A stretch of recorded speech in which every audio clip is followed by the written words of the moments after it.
চলো নিচে নামাও ওকে। না না না, আমাকে ফেলো না প্লিজ।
স্যার, আপনারা এখন 90 নটিক্যাল মাইল সমুদ্রের ভেতরে আছেন আর 55 ডিগ্রি উত্তর পূর্ব। আরে সেসব ঠিক আছে, আমার একটা কথা বলো, আমরা কি শার্কের এলাকায় চলে এসেছি?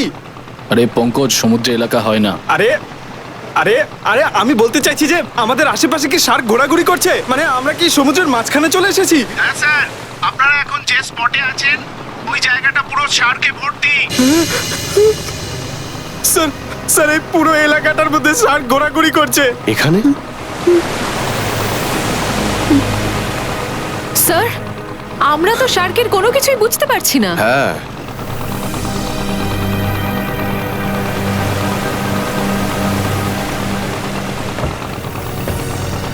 ও কিন্তু আমি একটা বোর্ড দেখতে পাচ্ছি, ওই দেখতে পাচ্ছো? স্যার, এই এই বোটটা সিআইডি কে ফলো করছে না তো? হ্যাঁ, হতে পারে কেউ মাছ ধরতে এসেছে। এত বড় সমুদ্রে কি আমাদেরই বোট থাকবে শুধু? চলো শ্রেয়া, রেডি হয়ে নাও। স্যার,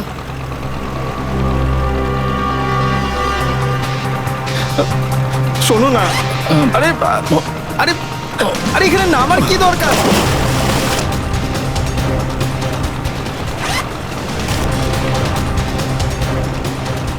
আরে ভাই নিখিল, এই শার্কের এক্সপেরিমেন্ট করাটা খুব জরুরি। আরে শার্ক কি নিজে এসে বলবে নাকি যে হ্যাঁ আমি দুজনকে খেয়েছি? এরকম হয় না পঙ্কজ, আমার তো শুধু টেনশন এই ব্যাপারে যে ওর যেন কিছু না হয়। কিচ্ছু হবে না। স্যার, শার্ক যদি আপনার উপর অ্যাটাক করে তাহলে? আরে সেটাই তো জানতে চলেছি, যে যদি শার্ককে বিরক্ত না করা হয় আর যদি না উস্কানো হয় তাহলেও কি ওরা মানুষকে আক্রমণ করে? হ্যাঁ স্যার, শার্ক এমনিতে তো মানুষ খেকো নয়, কারণ মাছ সমুদ্র থেকে তীরে এসে এরা কোনো মানুষের উপর আক্রমণ করে না। আরে কিন্তু স্যার, ওই খাঁচার মধ্যে যে লোকটা ছিল ওকে আর ওই লাইফ গার্ডের লোকটাকেও তো পাড়ে এসেই মেরেছিল নাকি? এই রহস্যই তো ভেদ করতে চাই পঙ্কজ। মনে আছে ওই মেরিন বায়োলজিস্ট কি বলেছিল, যে শার্ক কখনো তীরে এসে আক্রমণ করে না।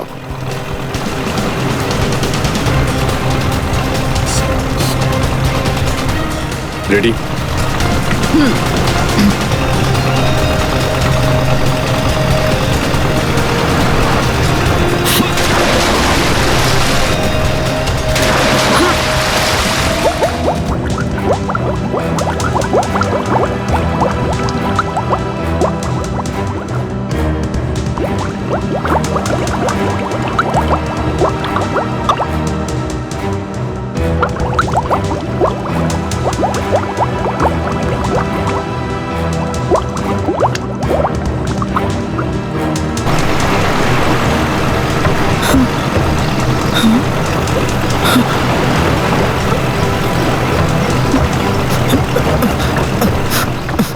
সাবধানে।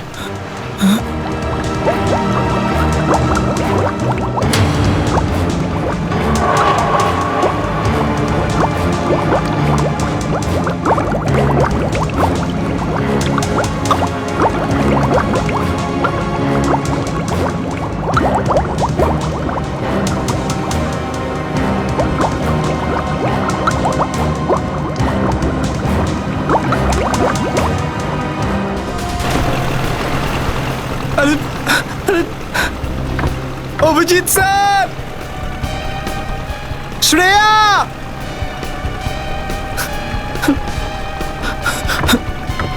Sir, Shreya, Shark, Shark, Shark, Shark, Shark, sir, Shark. চুপ করো, শার্কগুলো আমাদের দিকে আসছে না, অন্যদিকে যাচ্ছে।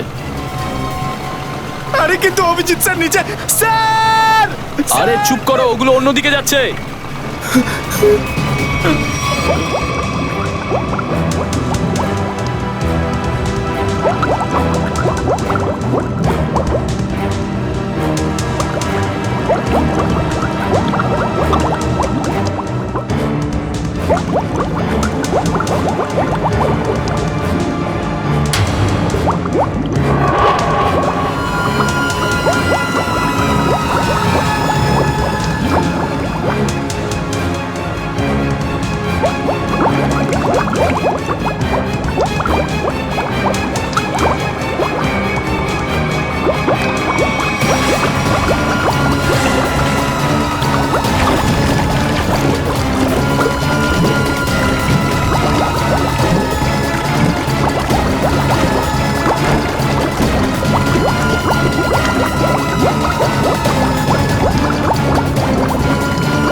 ওই যে শ্রেয়া, শ্রেয়া, শ্রেয়া, শ্রেয়া, শ্রেয়া। আরে আরে ওই লোকটাকে। অভিজিৎ স্যার বলে মনে হচ্ছে না, ঠিক বুঝতে পারছি না। আরে Abhijit sir, Abhijit sir, sir এইদিকে, এইদিকে, অভিজিৎ স্যার।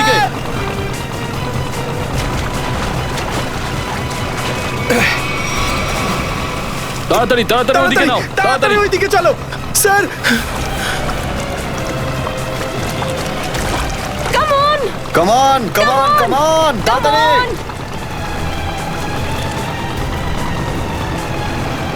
স্যার নে ধর এটা। ধরো।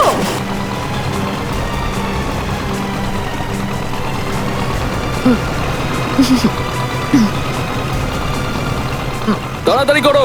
স্যার,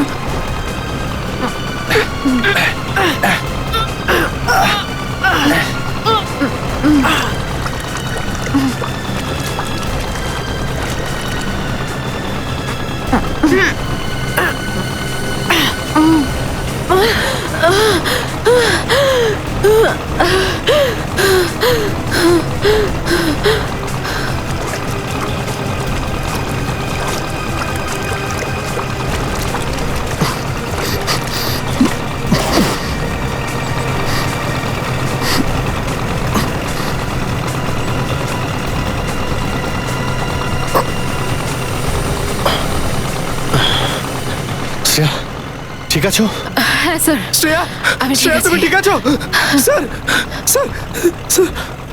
সামলে।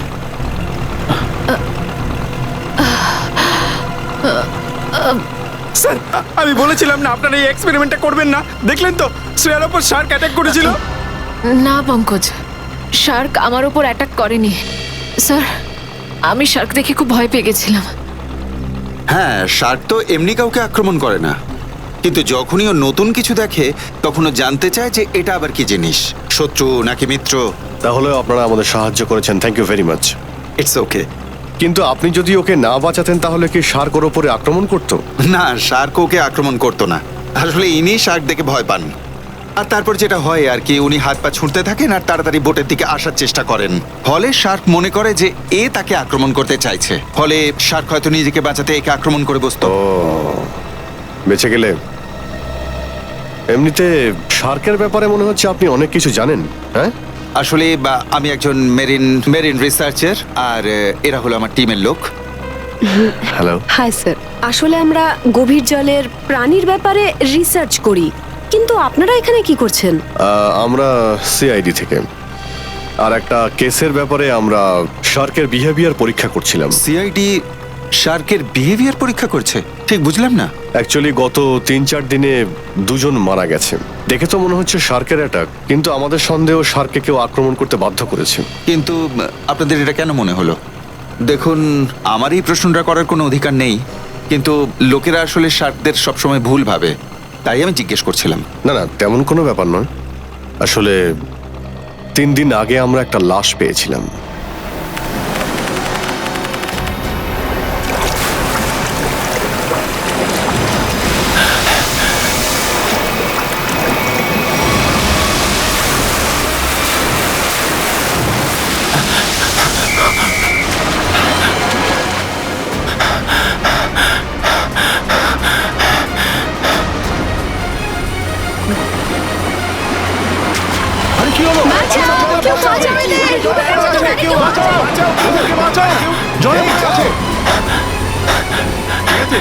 যতীন, ওই জেলেরা মারা যাচ্ছে, আমি যাচ্ছি, ওদের বাঁচাতে হবে।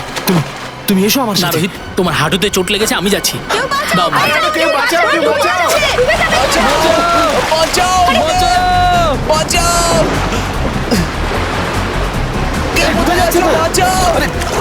বাঁচাও আমাদের,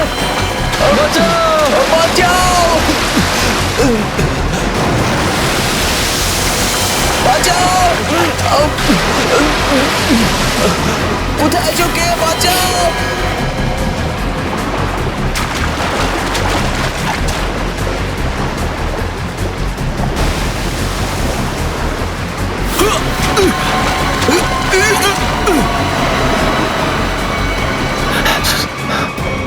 যতীন যখন জানতো যে ওখানে টাইগার শার্ক আছে, তাহলে ওর তো কোনো বোটে করে যাওয়া উচিত ছিল, তাই না? সাঁতরে যাওয়ার কি দরকার ছিল? স্যার, যতীন ওই স্পটে প্রথমবার যায়নি। যতীন আর আমি এর আগে অনেকবার ওই স্পটে গিয়েছিলাম স্যার। স্যার, শার্কগুলো আমাদের খুব কাছ দিয়ে চলে যেত, কিন্তু কোনোদিন কারুর ক্ষতি করেনি স্যার। কি?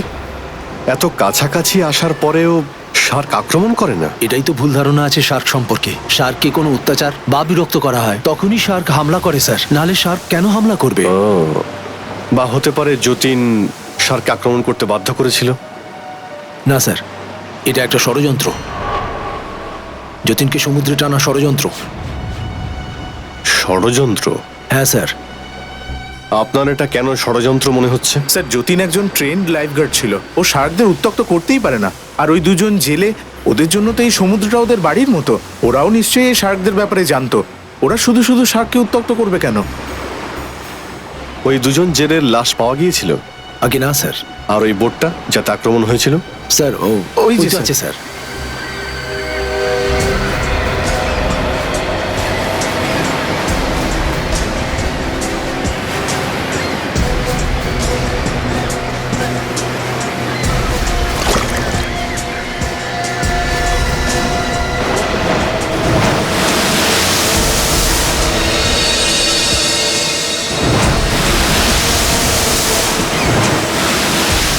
আরে, এটা তো ওই লাইফ গার্ডের মতন কাপড়। হ্যাঁ, এতে কিছু আছে? হতে পারে ওই লাইফগার্ড যতীনের। এটা কি স্যার? হ্যাঁ স্যার, এটা যতীনের শর্টসের কাপড়টা পেয়েছি, আর এর ভেতরে এই যে এটা ছিল।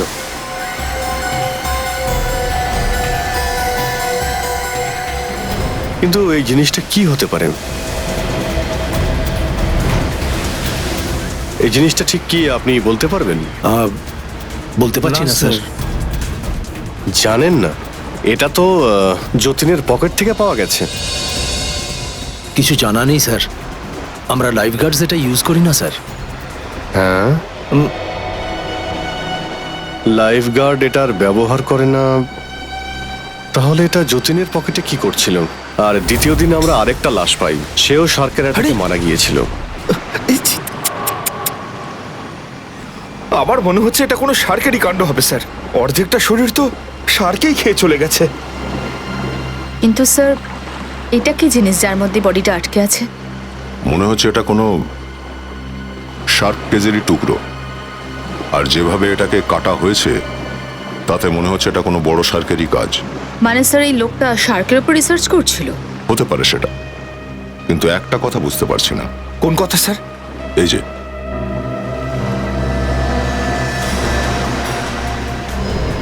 এই তালাটা, সাধারণত এই কেজে এরকম তালা ব্যবহার হয় না।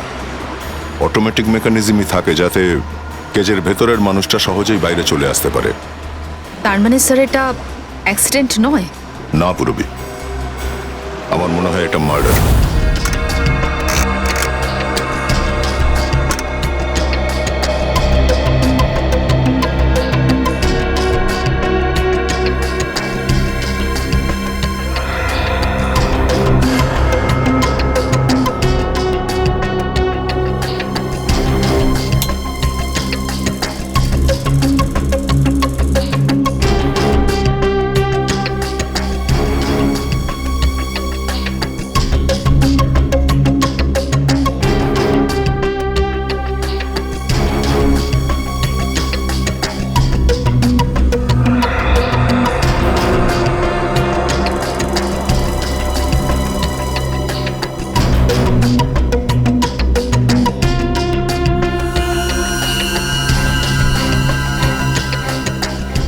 এটা হতে পারে না। আরে কি হতে পারে না সালুকে? হ্যাঁ, কি হতে পারে না? এটাই বস যে একটা শার্কের দাঁত লোহার তো হতে পারে না। তার মানে? মানেটা এই যে এই লোকটার ক্ষতর মধ্যে আমি এইটা পেয়েছি। দেখো সালুকে, এটা তো কোনো ছুরির টুকরো মনে হচ্ছে। হ্যাঁ বস, এটা ছুরির একটা ছোট্ট টুকরোই বটে। একে কেউ যখন ছুরি দিয়ে আঘাত করেছে, এই টুকরোটা ভেতরে গিয়ে ভেঙে গেছে। মানে স্যার, প্রথমে এর ওপর ছুরি দিয়ে অ্যাটাক করা হয়েছিল, তারপরে ওকে জলের মধ্যে ফেলা হয়েছে। সেটাই তো। কেন? এই বেচারিকে যদি মারতেই হতো তাহলে মাটিতে ফেলে মারতো, তারপরে সমুদ্রে ফেলে দিত। কিন্তু প্রথমে একে আঘাত করলো, তারপরে খাঁচায় ভরলো, তারপরে একে ছেড়ে দিল শার্কের জন্য। স্যার, হ্যাঁ, একটু আসবেন প্লিজ। স্যার, এই ডিভাইসটা যে আপনারা ওই লাইফগার্ডের জামা থেকে পেয়েছিলেন, এটা এক ধরনের ভাইব্রেটিং ডিভাইস। Vibrating device? হ্যাঁ স্যার, আর এই ডিভাইসটা শুধুই রিমোট দিয়ে চলে। রিমোটে? হ্যাঁ স্যার। বুঝতে পারছি না, একটা আহত লোককে যাকে খাঁচায় ভরে সমুদ্রের জলে ফেলে দেওয়া হয়, আর দ্বিতীয় জন যে লাইফ গার্ড, একজন এক্সপার্ট সুইমার, যে নিজের সঙ্গে একটা রিমোটওয়ালা ভাইব্রেটর নিয়ে জলে ঝাঁপ দেয়। কেন? তাছাড়াও এদের দুজনের ওপর একটা শার্ক ঝাঁপিয়ে পড়ে, এদের দুজনের ওপরেই। কেন? শার্কটা যাতে ওদের কাছে আসে সেই জন্য তাকে উত্তেজিত করা হয়েছিল। সেটা কিভাবে? এটা নিশ্চয়ই কোনো টাইগার শার্ক, যারা গভীর সমুদ্রে থাকে, মানে পয়েন্ট এ। আর যেখানে ঘটনাটা ঘটেছিল সেটা পাড়ের থেকে অনেক কাছে, মানে পয়েন্ট বি। পয়েন্ট এর থেকে পয়েন্ট বির দূরত্ব প্রায় 1.5 কিলোমিটার হবে। তাহলে কি এত দূর থেকে ওই শার্কটা এদের দুজনকে দেখতে পেয়ে গেছে? ফরেনসিক রিপোর্ট অনুযায়ী যে ব্যক্তির উপর শার্ক হামলা করেছে তার শরীর থেকে চাকুর একটা টুকরো পাওয়া গেছে। সালুকে স্যারও তো তাই বলছিলেন যে ওই লোকটা যখন খাঁচার সাথে জলের তলায় গেছিল, হতে পারে আগের থেকেও ইনজিওর্ড ছিল, সেই জন্য শরীর থেকে রক্ত বেরোচ্ছিল, আর সেই রক্তটা জলের সঙ্গে মিশেছিল, আর সেই গন্ধেই শার্কটার কাছে খুব তাড়াতাড়ি পৌঁছেছিল। কিন্তু আপনি এক্ষুনি বললেন যে ভিকটিম শার্কের থেকে 1.5 কিলোমিটার দূরে ছিল, তাহলে শার্ক এত দূর থেকে রক্তের গন্ধ পায়? শার্কদের ঘ্রাণ শক্তি অত্যন্ত প্রখর। ওরা ওদের শিকারের রক্তের গন্ধ 2 থেকে 2.5 কিলোমিটার দূর থেকে অনুভব করে, আর ওরা খুব তাড়াতাড়ি সেখানে পৌঁছে যায়। কিন্তু একটা কথা কিছুতেই বুঝতে পারছি না, যতীন একজন খুব ভালো সুইমার ছিল, একজন লাইফ গার্ড ছিল, যে সমুদ্রে নেমে জেলেদের বাঁচাতো। ও একদম ঠিক ছিল, কোনো আঘাত ছিল না ওর শরীরের উপরে। তারপরেও শার্ক ওকে কেন আক্রমণ করলো? কেন? তার কারণ হলো এই ভাইব্রেটর ডিভাইস, যেটা যতীনের জামার মধ্যে পাওয়া গিয়েছিল। এই ডিভাইসটা ভাইব্রেশনের কারণে। কিন্তু আমি তো শুনেছি শার্কের কান থাকে না, তাহলে শার্ক এই ভাইব্রেটরের আওয়াজ শুনলো কিভাবে? এই ডিভাইস থেকে আওয়াজ নয়, একটা কম্পন তৈরি হয় জলের মধ্যে, যার কারণে শার্কের মনে হয় যে ওকে কেউ শিকার করতে আসছে, আর ও খুব তাড়াতাড়ি সেখানে পৌঁছে যায়। তার মানে এই ডিভাইস থেকে যে ভাইব্রেশন হয়েছিল সেটাতে শার্ক মনে করেছিল যে একটা শিকার আসছে। সচিন, এটার মানে হলো শার্ক এদের দুজনকে আক্রমণ করেনি, শার্ককে বাধ্য করা হয়েছে এদের দুজনের প্রতি আক্রমণ করাতে। আর এই কাজটা সেই করতে পারে যে শার্কের ব্যাপারে পুরোপুরি জানে। ডক্টর ধনুরাজ ঠিকই বলেছেন, শার্কগুলোকে পাড়ে আনার চেষ্টা করা হয়েছিল। আচ্ছা, এটা বলুন তো আমাকে যে সমুদ্রের এই দিকটায় ঠিক কোন ধরনের শার্ক বেশি পাওয়া যায়? প্রধানত tiger shark. Thank you. Welcome. Sir, tiger শার্কই কিন্তু যতীন আর ওই ছেলেটার উপর আক্রমণ করেছিল। স্যার, এই লোকটা কি চায়? এ কেন অদ্ভুতভাবে ঝামেলা করছে? শার্কগুলোকে বদনাম করছে, শার্কের আড়ালে খুন করে যাচ্ছে। এই ভাইব্রেটিং ডিভাইস ব্যবহার করা হয়েছিল যতীনের খুনে। এটা থেকে সুপারসনিক সাউন্ড বের করা হয়, আর এতে শার্ক যতীনকে আক্রমণ করে মেরে ফেলে। শুধু তাই নয়, খুনি এটাও জানে তোমার গোড়ালিতে চোট লেগেছে আর তোমার ডিউটি দুপুরে, সেজন্য ওই টাইমটা বেঁচেছে। আর তাই একমাত্র যতীনই ওই দুজন নকল জেলেকে বাঁচানোর জন্য জলে ঝাঁপ দিয়েছিল। যতীনের খুনিকে ধরার জন্য আমার আপনাদের সাহায্য দরকার পড়বে। স্যার, নিশ্চয়ই স্যার। যতীনের ব্যাপারে যা জানেন সব আমাদের বলুন। স্যার, যতীনের ব্যাপারে আমরা বেশি কিছু জানতাম না স্যার। আমরা শুধু এইটুকু জানতাম যে ওর কারোর সাথে শত্রুতা ছিল না স্যার, আবার বিরাট কোনো বন্ধুত্বও ছিল না। হ্যাঁ, ও সবসময় নিজের কাজ নিয়েই ব্যস্ত থাকতো, আর কারোর সাথে খুব বেশি কথাও বলতো না। এই লাইফ গার্ড হওয়ার আগে যতীন কি করতো সেটা বলতে পারবেন? লাইফ গার্ড হবার আগে, হ্যাঁ স্যার, ও কোনো অ্যানিমাল অ্যাডভেঞ্চার চ্যানেলে কাজ করতো স্যার। কি কাজ করতো? স্যার, ও সামুদ্রিক জীবেদের উপর ফিল্ম বানাতো। এর থেকে বেশি কিছু বলেনি ও, তারপরে ব্যাপারটা এড়িয়ে যায় স্যার। স্যার, এই চ্যানেলটা তো খুব বড় একটা চ্যানেল। এই এত বড় চ্যানেলে কাজ করা একটা লোক লাইফ গার্ড কি করে হয়ে গেল? এর উত্তর তো অ্যানিমাল অ্যাডভেঞ্চার চ্যানেলে গিয়েই জানতে পারা যাবে। ততক্ষণ ওই নকল জেলেরা যে বোটটা ভাড়া নিয়েছিল সেটার মালিকের সঙ্গে দেখা করব। এই সমস্ত বোট আমারই স্যার। আর এটা? এই বোটটাও আমার, ভাড়ায় দিয়েছিলাম কিন্তু এখনো ফেরত আসেনি। আর ফিরে আসবেও না। এর মানে কি স্যার? যে দুজন জেলেকে তুমি বোটটা ভাড়ায় দিয়েছিলে তারা এখন নিখোঁজ। জেলে? ওরা জেলে নয় স্যার, ওরা তো সাধারণ মানুষ। সাধারণ মানুষ? কিন্তু সাধারণ মানুষের তোমার বোটের কেন দরকার পড়লো? ওরা বললো যে সমুদ্রে ঘুরতে চায়, তাই আমি আমার বোটটা ভাড়ায় দিয়ে দিলাম। 6,500 টাকা দিয়েছিল, আর ব্যাস হয়ে গেল। আচ্ছা, তোমরা তাহলে ওদের নামও জিজ্ঞেস করোনি? হ্যাঁ, জিজ্ঞেস করেছিলাম তো স্যার, কিন্তু ও বললো যে নাম দিয়ে কি যাবে আসবে, এই তুমি তোমার টাকা নাও আর তুমি তোমার কাজ করো। তোমার বোকামির জন্য একটা লোক মারা গেছে, তুমি বুঝতে পেরেছো? আমি কিছু বুঝলাম না স্যার। তোমায় বোঝানোর এখন সময় নেই। তুমি এটা বলো, ওরা দুজন কি করে এসেছিল? মানে হেঁটে এসেছিল না গাড়ি করে এসেছিল? হ্যাঁ স্যার, ওরা ট্রাকে করে এসেছিল। ট্রাক? আর কোনো বিশেষ কথা মনে আছে? হ্যাঁ স্যার, ট্রাকের পেছনে একটা অদ্ভুত ছন্দ লেখা ছিল স্যার। অদ্ভুত ছন্দ? কি ছিল? যেমন ধরুন, আমি তৃষ্ণার্থ, তুই হলি কুঁয়ো, কিন্তু হর্নটা একটু আস্তে আস্তে বাজাও, এইটা লেখা ছিল স্যার। স্যার, এটার সাথে ওটার কোনো রকম কানেকশন হতে পারে কি? এর কানেকশন আছে কিনা জানি না, কিন্তু ওই নকল দুজন জেলের আর ট্রান্সপোর্ট কোম্পানির কানেকশন নিশ্চয়ই আছে। দুজন লোক যখন তোমার কাছে বোট চাইলো তখন তাদের নাম ঠিকানা না জেনে বোট ভাড়াতে দেওয়া তোমার উচিতই হয়নি। সরি স্যার, ভুল হয়ে গেছে। ঠিক আছে, ওই দুজন লোকের স্কেচ বানাও, ঠিক আছে? ঠিক আছে। মুম্বাই ঔরঙ্গাবাদ নাসিক রুটে চলা একটা লরি, সাদা রঙের লরি।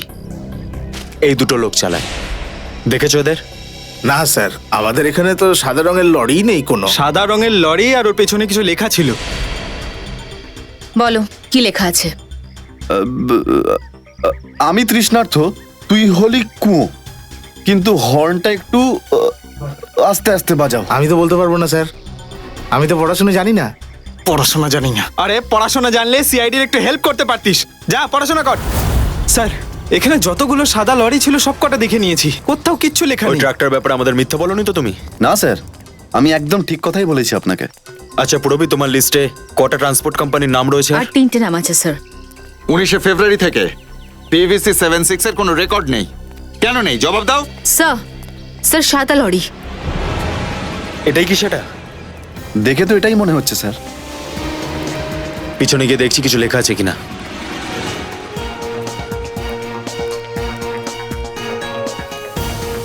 এটাই সেটা। স্যার, এটা একটা বড় স্টিলের খাঁচাও ছিল। এই লরি টাকার কেন আমার? যদি তোমার হয় তাহলে তুমি বিপদে পড়বে। সেডি স্যার, আমি কোনো অন্যায় করিনি স্যার। এই লরিতে একটা খাঁচা ছিল, আর তাতে একটা লোককে আটকে রাখা হয়েছিল, আর তারপর সেই খাঁচাকে সমুদ্রে ফেলে দেওয়া হয়। কি? আর ওই লরিটাতে এই দুটো লোক ছিল। চেনো এদের? হ্যাঁ, এরা দুজন তো আমার ট্রান্সপোর্ট কোম্পানিতেই চাকরি করে। একজনের নাম বালু, অন্যজনের নাম চিঙ্কু। বালু আর চিঙ্কু? কোথায় পাবো এই বালু আর চিঙ্কুকে? স্যার ওই যে বালু আর চিঙ্কু, ওই যে।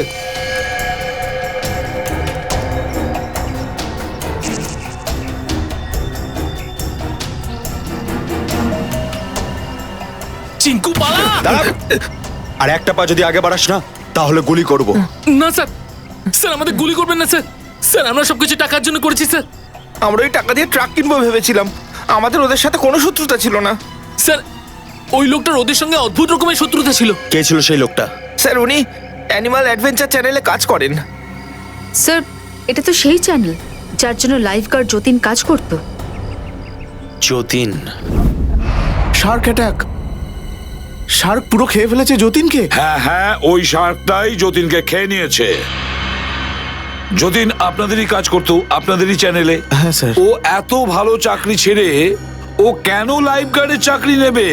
এমন কি হয়েছিল? স্যার, আমরা তো কিছু জানি না। স্যার, আপনার যদি কিছু জিজ্ঞাসা থাকে তাহলে আমাদের বস নিকেতনকে জিজ্ঞেস একটু করুন। ডাকো তোমাদের মালিককে। এখানে কি হচ্ছে? আরে সিআইডি স্যার, আপনারা এখানে? হ্যাঁ ঠিক। আপনি মিস্টার নিকেতন তো? আগে হ্যাঁ, আমি এই চ্যানেলের হেড মিস্টার নিকেতন। বলুন কি বলবেন? আচ্ছা এটা বলুন যে মিস্টার যতীন আপনাদের এখানে কাজ করতো, তাই তো?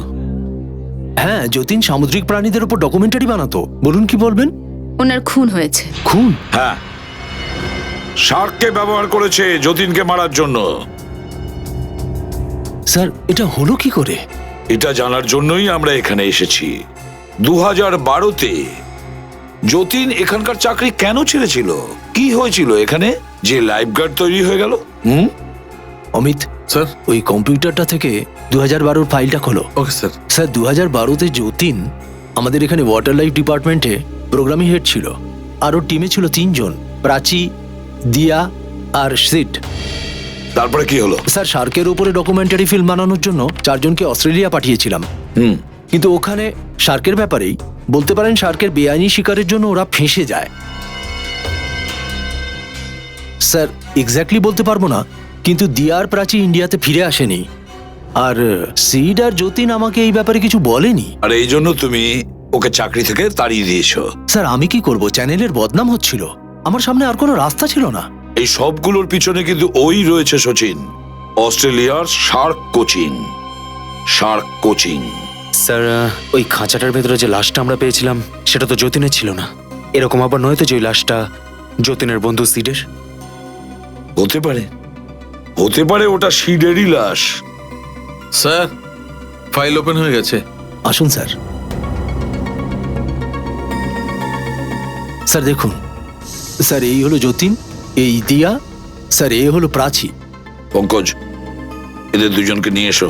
স্যার স্যার যতীন আর সিট দুজনেই খুন হয়ে গেছে, শুধু বেঁচে আছে প্রাচী আর দিয়া। এই প্রাচী আর দিয়াকেও পুরোই একটা কাজ করো, দিয়া আর প্রাচী এদের দুজনের পুরো ইনফরমেশন বের করো। স্যার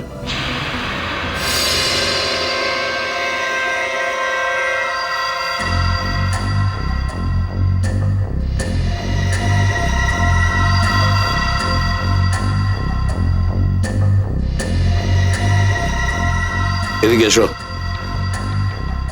দেখো এই ফটোটা, এখানে দুজন লোক আছে, এর মধ্যে কি একে তোমাকে জলে ফেলে দেওয়ার কথা বলা হয়েছিল? হ্যাঁ স্যার, এই সেই লোকটা। এই সে না?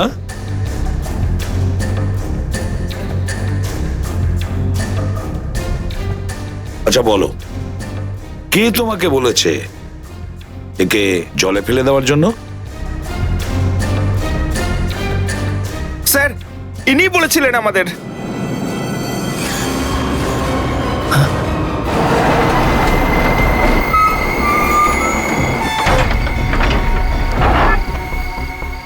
আস্তে করে নামা। ব্যাস, তাড়াতাড়ি করো, ওকে বের করো। চিঙ্কু ধর ওকে। হ্যাঁ।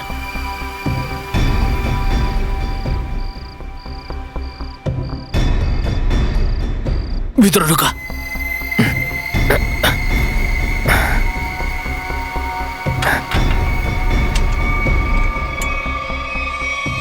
নিয়ে যাই একে, বোট রেডি। অত তাড়াতাড়ি করার কি আছে? ইঞ্জেকশন? যখন ওকে ইঞ্জেকশন দিয়ে মারার ছিল, তাহলে এইসব করার কি দরকার ছিল? এই ইঞ্জেকশন একে মৃত্যু নয়, আসলে একে জ্ঞান ফেরাবে। জ্ঞান ফেরাবে? হ্যাঁ, যাতেও নিজের মৃত্যু নিজের চোখে দেখতে পারে।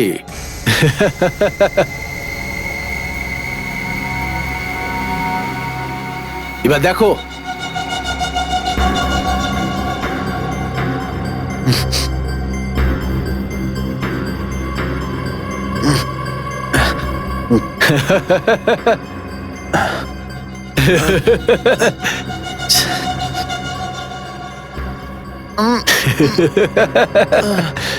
ওঠো,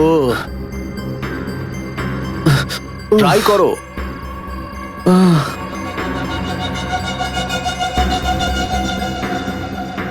তোমরা কারা? আমাকে খাঁচায় কেন বন্ধ করেছো?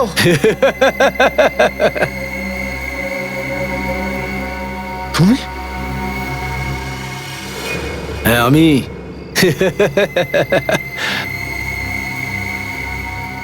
আমাকে কেন মারলে? কেন মারলাম?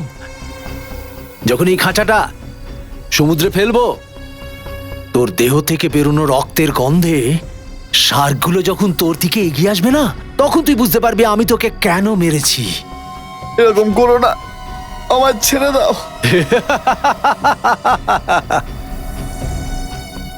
এরকম করো না, এরকম করো নিয়ে না, যাও, করো না। ছাড়, ছাড় আমাকে, ছাড়, ছাড় আমাকে।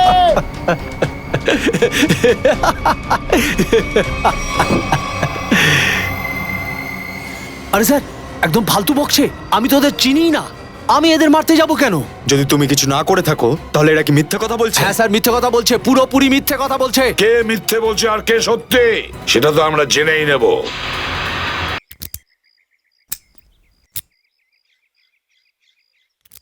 স্যার, স্যার প্লিজ আমাকে একবার সুযোগ দিন না।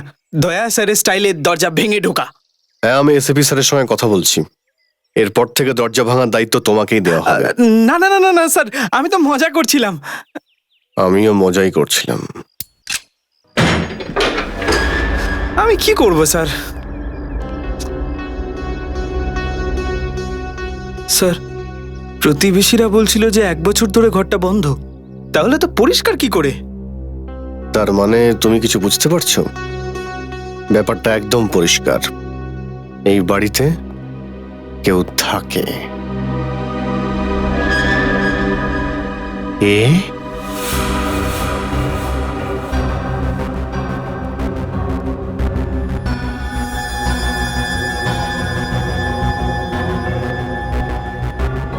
এই প্রাচীর স্বামী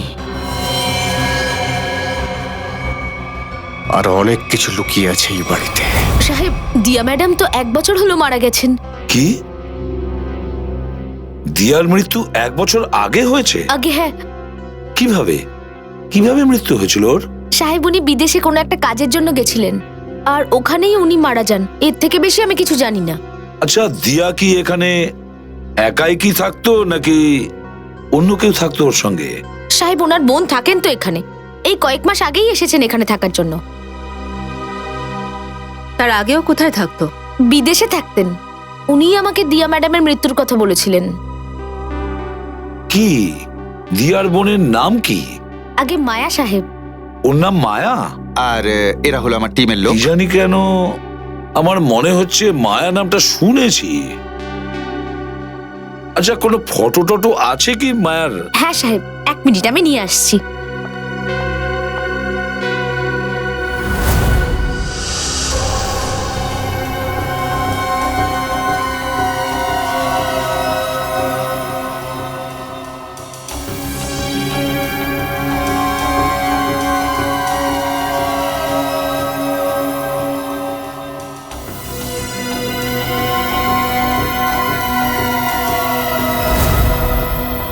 এই যে সাহেব।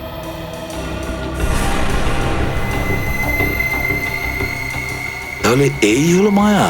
আর এরা হলো আমার টিমের লোক। হ্যাঁ স্যার। হ্যাঁ সাহেব, দিয়া ম্যাডামের ছোট বোন। দিয়ার ছোট বোন মায়া।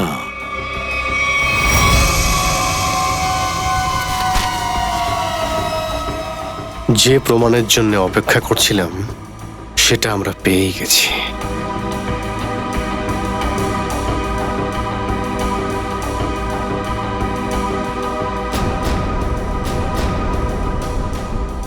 খুব প্ল্যানিং করে মার্ডার করা হয়েছে।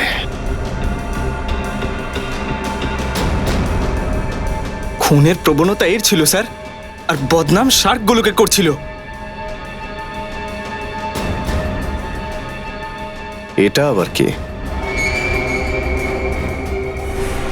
এ স্যার, এবার কি এর খুন হতে চলেছে? হতে পারে।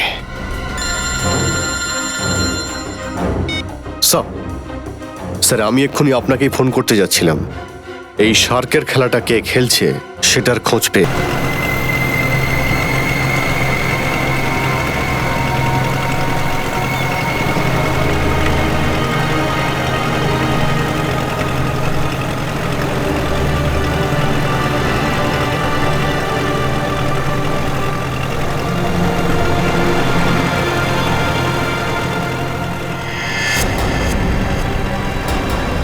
স্যার, ওইদিকে বোটটা। চলো বোটের কাছে নিয়ে চলো। তাড়াতাড়ি। শোনো, তোমাদের বলছি, আগেরবার আমরা 90 ফিট অবধি গিয়েছিলাম। এবারেও কিন্তু আমরা তার বেশি যাব না। আমরা শুধু টাইগার শার্কের ফুটেজ নেব। আর সঙ্গে এটাও মনে রাখবে যে আমাদের জানতে হবে দুপুরের দিকে টাইগার শার্ক জলের কোন লেভেলে থাকে। মনে রাখবে কিন্তু। মায়া, মায়া, তোমার মনটা কোথায়? আমি কিছু জিজ্ঞেস করছি তো। কোন দিকে তাকাচ্ছ তুমি? কি আছে এদিকে?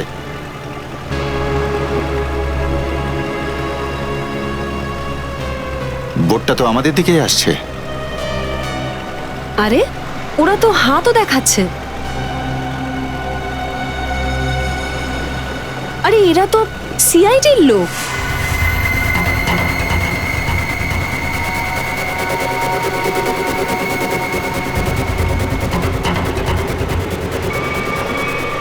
স্যার, স্যার, এটা কি করছেন? এই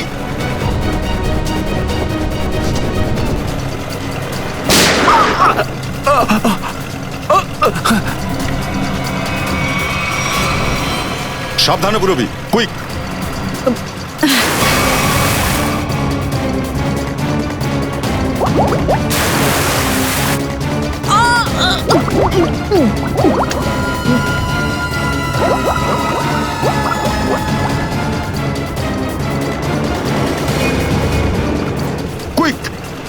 বোটের কাছে চলো।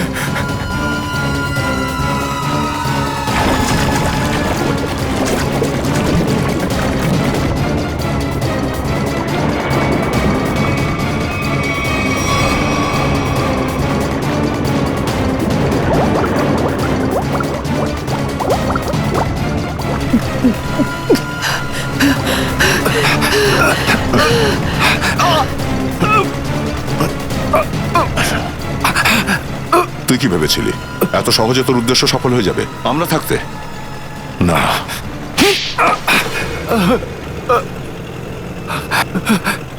কেন করছিস তুই এসব? করেছি স্যার, কিন্তু আমি নয়, ওই তিনজন মিলে করেছে। ওই সিড, যতীন আর দিয়ার তো শার্কের কামড়েই মরবার কথা, কেননা ওরাই আমার স্ত্রী প্রাচীকে শার্কের সামনে মরার জন্যই ফেলে দিয়েছিল। এদের সবাইকে তুই শার্ক অ্যাটাকের মাধ্যমে মারতে চাস? তোর এই জঘন্য প্ল্যানটা আমরা আগেই জানতে পেরেছিলাম।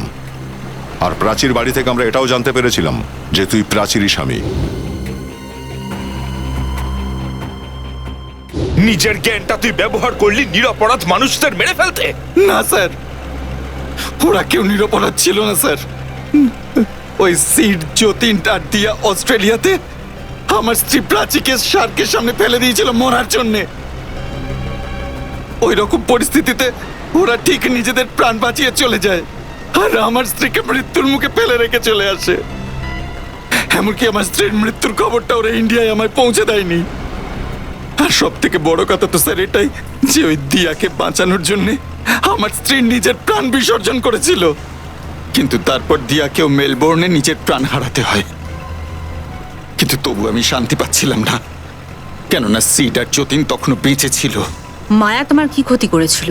ওকে কেন মারতে চাইছিলে? কেননা মায়া হলো ওই দিয়ার বোন, আর আমি ওই দিয়াকে নিজের হাতে মারতে পারিনি। প্রতিহিংসাটা আমার মনের মধ্যে ছিল।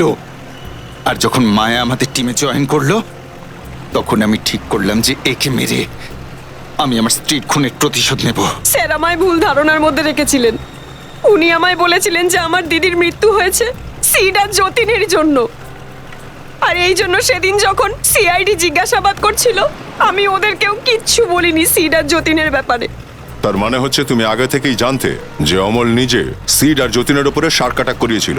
হ্যাঁ, আমি জানতাম। আর সেই কাজের জন্য চিঙ্কু আর বালুকে আমিই খুঁজে এনেছিলাম। এই সব কিছু তো তুমি অমলের সঙ্গ দিয়েছো, এর শাস্তি তুমি অবশ্যই পাবে। কিন্তু ওই অ্যানিম্যাল অ্যাডভেঞ্চার চ্যানেলের হেড নিকেতন, ওকে কেন ফাঁসাতে গেলে? কেননা বলির পাঠা তো কাউকে করতেই হবে। সেদিন রাতে ওই দুজনের কাছে নিকেতন সেজে আমি গিয়েছিলাম।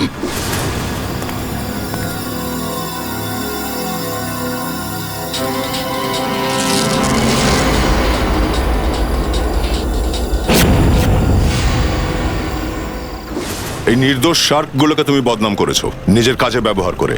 আসলে কিন্তু এরা মানুষের শত্রু নয়। মৃত্যু বিক্রি করে বেড়াতে না তুমি, হ্যাঁ? এবারে নিজে তৈরি হও ফাঁসিতে ঝোলার জন্যে।